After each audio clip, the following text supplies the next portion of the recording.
এ মেয়ে ভাই, এই দাঁড়া। কি হয়েছে? কি হয়েছে মানে?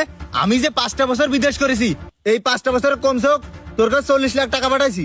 সেই 40 লাখ টাকা দিয়ে তুই হাওয়া খেয়ে বেড়াইছিস, ফটি পাঠান করে বেড়াইছিস। আজকে ওই টাকা দিয়ে নিজের জন্য বাড়ি করতেছিস, তাই না? নিজের বেলায় 16 আনা আর আমার বেলায় 4 আনা না? বিদেশের মাটিতে যা ইনকাম করে দেখ, একটা টাকা ইনকাম করতে গেলে কত কষ্ট করতে হয়। স্বার্থপর বেঈমান কোথাকার। এই চুপ কর, তুই কাজ সামনে দাঁড়ায় কি করছিস? তোর মাথায় কোনো হুঁশ জ্ঞান আছে? সব ভুলে গেছিস? রানা থাম ভাই। আরে থামবো মানে?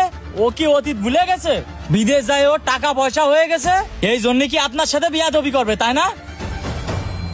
এই তুই যে 7বার বেঈমান বললি না, এই 7বার বেঈমান তোর জন্য কি করেছে মনে করে দেখ। এত পরিমাণ ঘাস হয়েছে, আলামিনী দাঁড়া দাঁড়ায় কি করতেছে? ওই ড্রেন দিয়ে কিন্তু পানি বের হয়, ওই ড্রেনটা ভালো করে বাইন্ধে দিস। আচ্ছা দিচ্ছি। পানি বেরোবে মানে ড্রেনে কত নাকি? ভালো করে বেঁধে দিচ্ছি। তুই ওইদিকে মেশিং এর খেয়াল রাখিস, মেশিন যেন বন্ধ না হয়। আমি ড্রেন বেঁধে ঠিক আছে ঠিক আছে, তুই বাড়ি যা, মেলা রোদ পড়তেছে। আমি স্যালো মেশিনটা বন্ধ করে তারপরে আসতেছি। আচ্ছা ঠিক আছে, যা তালি। তুই যত তাড়াতাড়ি পারিস বাড়ি আয়, বাড়ি এসে খাই নে।